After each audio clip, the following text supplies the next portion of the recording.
amelohan'izao voalohany volana May izao a izay tena sampona tokoa ity firenena malagasy ity mihoatra ny firenena eran'izao tontolo izao ary ny fahasaponana tsy tany amin'ny repoblika voaloha faharoa fahatelo fa repoblika fahaefatra no namoat sampona ao anatin'ny hoe fetin'ny asa maneran-tany zany zo efa azo efa 100 taona mahery zay no nahazonan'izany zo zany kanefa dia miverina ty amin'ny taona arivo fahatelo dia tena miemotra lavitra be Madagasikara ny amin'ny hoe voalohany volana May no tsy azo atao ary tsy misy mahazo manao fihetsiketsehana raha tsy mangataka alalana. Ny repoblika faharoa aza tsy nanao an'izany.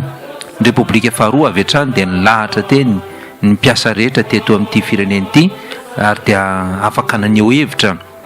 filaharam-be miainga avy eny Tanomena mpatonga eny Betongolo miainga eny amin'ny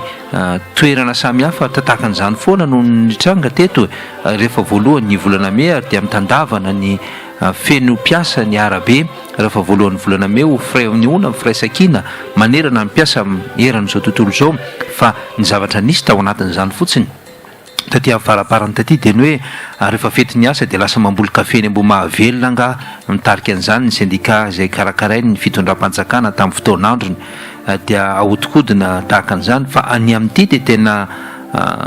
asa tena flagrant mihitsy zao zavatra mitranga zao hoe tena faneriterena sy famoretana no mitranga manoloana an'izany dia mivadibadikevitra eo ihany koa moa ny avy eo anivo ny commune Antananarivo renivohitra tsy tena manana fanapahan-kevitra matotra fa dia mamoaka taratasy dia rehefa mivoaka indray ny taratasy dia